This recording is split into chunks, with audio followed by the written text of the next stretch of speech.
निर्मला के पांचों बेटे अपनी गरीबी से परेशान होकर नौकरी की तलाश में गांव छोड़कर शहर के अलग अलग हिस्सों में चले जाते हैं और अपनी बीवियों को अपनी मां के साथ अकेला छोड़ जाते हैं। निर्मला के पांचों बेटों को गए 2 महीने से ऊपर हो चुके थे, पर अब तक उनका कुछ अता पता नहीं चल सका था। ऐसे ही एक दिन खाना खाते हुए निर्मला अपनी पांचों बहू से कहती है, तुम्हारे ससुर के गुजर जाने के बाद जैसे तैसे अकेले मैंने अपने पांचों बेटों की परवरिश की, उनकी शादी की, पर जब उनका समय आया तो वो पांचों काम के बहाने हमें छोड़कर पता नहीं कहां चले गए। माँ जी थोड़ी हिम्मत रखिए, वे पांचों जल्द ही वापस आ जाएंगे। पता नहीं बहू, अब वो पांचों आएंगे भी या नहीं। माँ जी आप इतनी उदास क्यों होती हैं? आपकी बेटी न सही पर आपकी बहू ही तो आपके साथ है। हाँ माँ जी, जिठानी जी बिल्कुल सही कह रही हैं, और हम पांचों कहीं ना कहीं से तो जुगाड़ कर ही लेते हैं। जैसे अब तक हमने अपने दिन काटे हैं, वैसे ही आगे की जिंदगी भी काट लेंगे। बहू, हर जगह जुगाड़ काम नहीं आता, और इस घर ने भी हमारा बहुत साथ दिया है, पर मुझे नहीं लगता कि इस बार की बरसात हमारा घर झेल पाएगा। देख पा रही हो ना अपने घर की हालत। अपनी सास की बातें सुनकर वो पांचों बहन निराश हो जाती हैं। अब इसी तरह से कुछ दिन बीत जाते हैं और तेज आंधी तूफान चलने लगती है। तेज आंधी तूफान की वजह से निर्मला के घर का दरवाजा टूट जाता है। हे भगवान, मेरे घर का दरवाजा तो एक छोटा सा आंधी तूफान नहीं झेल पाया, तो आने वाले समय में मेरा घर कैसे बारिश के कहर सह पाएगा। माँ जी आप दुखी मत होइए, मैं कोई जुगाड़ लगाती हूँ, शाम तक दरवाजा ठीक हो जाएगा। पर बहू, शाम तक दरवाजा ठीक नहीं हुआ तो तू जानती है ना आसपास कितने घने जंगल है। अगर कोई जानवर या कोई चोर हमारे घर में घुस गया तो। माँ जी सब ठीक हो जाएगा, एक दरवाजा ही तो है, इसे ठीक करना हम 5 बहू के बाएं हाथ का काम है। इतना बोलकर पांचों बहू टूटे दरवाजे को साइड कर देती हैं और घर के बाहर चौखट की दोनों साइड एक बड़ा सा डंडा लगा देती हैं और टूटे दरवाजे के लकड़ियों के लंबे लंबे टुकड़े कर लेती हैं और कबाड़ी के दुकान पर जाकर कुछ टीन के डिब्बे घर ले आती हैं और उनकी कटाई करके उन्हें लकड़ियों से बांध देती हैं और साड़ी का टुकड़ा लेकर खुद के बनाए दरवाजे को उन डंडे से बांध देती हैं जो उन्होंने चौखट के बाहर लगाया था। देखिए माँ जी, कहा था ना मैंने आपसे कि हम पांचों बहू मिलकर कोई ना कोई जुगाड़ कर ही लेंगे। अब हम आराम से रात में अपने घर में बिना डरे सो सकते हैं। हाँ, ये बात अलग है कि इसे खोलने और बंद करने में 2 जने की मदद चाहिए होगी, पर रात की समस्या तो टल गई। अपनी बहू का ये जुगाड़ देखकर निर्मला को बहुत अच्छा लगता है और वो लोग रात में आराम से दरवाजा लगाकर सो जाते हैं।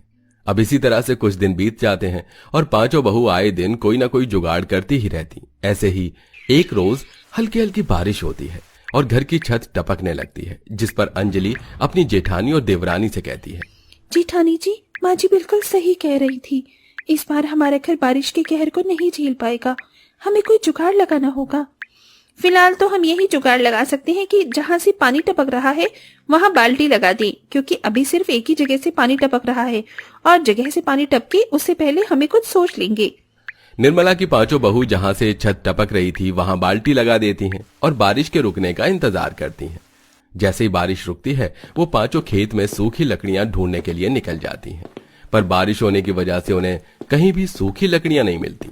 जेठानी जी, बारिश की वजह से सारी लकड़ियां गीली हो गई हैं और घर में जो गैस रखा था वो भी खत्म हुए। 1 हफ्ते होने को आ गए। पैसों की तंगी की वजह से हम गैस तक नहीं भरवा पा रहे। अभी छत की समस्या हम हल ही नहीं कर पाए कि खाने की समस्या सामने आ गई। कुछ तो जुगाड़ करना ही होगा, वरना हमें आज भूखा सोना पड़ेगा। अब पांचों बहुएं अपना दिमाग लगाती हैं और इधर उधर देखती हैं। तभी कंचन की नजर एक झोपड़ी पर पड़ती है। उस झोपड़ी में काफी सारे सूखे पत्ते रखे हुए थे। ये देख कंचन अपनी देवरानियों से कहती है, अरे अंजलि, काजल, रिया, नीतू, ये झोपड़ी तो शांति काकी की है ना, जो रोड से पत्ते हटाने का काम करती है। हाँ, पर आप ऐसा क्यों पूछ रही हैं? आखिर ये सूखे पत्ते हमारे किस काम आएंगे? नीतू काकी इन सूखे पत्तों का कुछ नहीं करती और न ही गांव का कोई व्यक्ति सूखे पत्तों का इस्तेमाल करता है। और काकी इन सूखे पत्तों को इस झोपड़ी में इसलिए रखती थी ताकि ये सूखे पत्ते दोबारा से फैल न सके। मैं समझ गई, आप क्या कहना चाहती हैं। तो फिर देर किस बात की है, ले चलते हैं सूखे पत्ते को अपने घर, ताकि हम अपना खाना चूल्हे पर बना सकें। कंचन के कहने पर उसकी चारों देवरानियां उसके साथ सूखे पत्ते घर ले आती हैं, जहां वो लोग सूखे पत्ते की मदद से चूल्हे पर खाना बनाते हैं और खाना खाने के बाद सोने की तैयारी करते हैं। पर इसी बीच जोर जोर से बादल गरजने लगते हैं, आसमान में बिजलियां कड़कने लगती हैं, तेज आंधी तूफान चलने लगते हैं, जिस पर निर्मला अपनी पांचों बहू से कहती है, बहू, मेरा मन बहुत घबरा रहा है। बाहर मौसम बहुत ज्यादा खराब है। माँ जी डरिए मत, सब ठीक हो जाएगा। बस जैसे तैसे आज की रात कट जाए। हम कल सुबह होते ही सबसे पहले अपने घर का ही जुगाड़ करेंगे। आंधी तूफान के साथ अब तेज बारिश भी शुरू होने लगती है। तेज बारिश को देखकर निर्मला की चिंता भी बढ़ने लगती है और आखिर वही होता है जिसका डर निर्मला को था। अब घर की छत आधी टूट जाती है और बारिश का सारा पानी घर में आने लगता है। देखा बहू, मुझे जिस बात का डर था वही हुआ।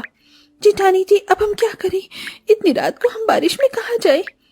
हमें तो कुछ तो करना ही होगा।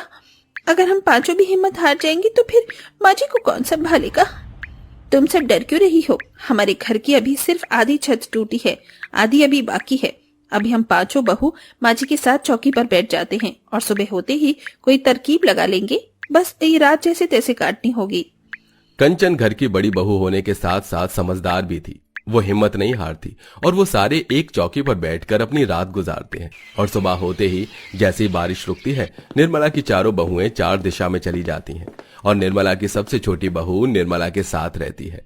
कुछ देर बाद निर्मला की चारों बहुएं हाथों में घास लेकर आती हैं और अपनी सास से कहती हैं, माँ जी, हमें बाहर कुछ नहीं मिला सिवाय इन घास के।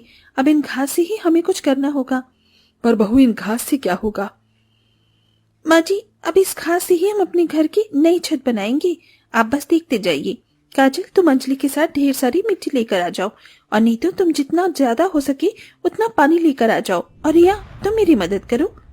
पर दीदी, छत बनाने के लिए हमें लकड़ी और पन्नी की जरूरत पड़ेगी। बिना उनके छत बना पाना मुश्किल है। नीतू, पन्नी का इंतजाम मैंने पहले ही कर लिया है। और शायद तुम भूल गई हो, हमारे घर का दरवाजा और छत दोनों ही टूट चुका है। याद है ना तुम्हें? दरवाजे की कुछ लकड़ियां अभी बाकी हैं और टूटी हुई छत की भी कुछ लकड़ियां बाकी हैं। हम उन्हीं से दोबारा अपनी छत को बनाएंगे। इस तरह कंचन अपनी चारों देवरानियों को काम पर लगा देती है और खुद अपनी पड़ोसन से सीढ़ियां मांगती है। अब सीढ़ियों के जरिए कंचन रिया के साथ अपने घर की छत पर चढ़ती है और छत की बेस बनाने के लिए थोड़ी थोड़ी दूर पर लकड़ियां लगा देती है और उन लकड़ियों को एक पन्नी से ढक देती है। ये काम तो हो गया। अब चलो नीचे चलते हैं और मिट्टी लाकर घर की छत पर फैलाते हैं। हाँ दीदी, पर उससे पहले मैं इस पन्नी के ऊपर कुछ ईंट लगा देती हूँ। हवा तेज चल रही है, कहीं ऐसा न हो कि ये पन्नी उड़ जाए। रिया पन्नी के ऊपर कुछ ईंट लगाकर कंचन के साथ नीचे उतर आती है, जिसके बाद पांचों बहू मिलकर घर की छत पर मिट्टी डालते हैं और खेत से लाई हुई घास लगाती हैं। ये देख निर्मला अपनी बहू से कहती है, बहू, हमें छत बनानी थी, ना कि छत पर घास की खेती करनी थी। माँ जी, ये घास की खेती नहीं, घास की छत है। इससे हमें दो फायदे होंगे। पहला ये कि बारिश का पानी घर में नहीं आएगा और दूसरा ये कि बारिश की वजह से जब तक घास गीली रहेगी हमारा घर भी ठंडा रहेगा। अपनी बहू का ये जुगाड़ निर्मला को बहुत पसंद आता है और वो पांचों बहू बारिश में अपनी सास के साथ अपने घास के घर में रहती हैं। अब इसी तरह से कुछ दिन बीत जाते हैं और कुछ ही दिनों बाद निर्मला के पांचों बेटे भी गांव वापस आ जाते हैं और अपनी कमाई के पैसे अपनी माँ के हाथ में देते हुए बोलते हैं, माँ, हम जानते हैं हमारे जाने के बाद आप सबको बहुत दिक्कत हुई होगी। हमें माफ कर दो। हम अपनी गरीबी को देखकर आपसे अपना पीछा छुड़ाने के लिए शहर चले गए, पर शहर जाकर हमें अच्छी नौकरी मिली, पर हम वहां से इतनी जल्दी नहीं आ सकते थे, इसलिए हमें गांव आने में इतना समय लग गया। पर अब आपके बेटे अपने पैरों पर खड़े हैं। हाँ माँ, अब आपको फिक्र करने की जरूरत नहीं है। हम पांचों भाई आ चुके हैं, अब हम घर संभालेंगे। लगता है भगवान ने मेरी सुन ली। अब सब अच्छा हो रहा है। इतनी खुशी पाकर निर्मला की आंखें भर आती हैं और अब निर्मला अपने परिवार के साथ हंसी खुशी रहती है।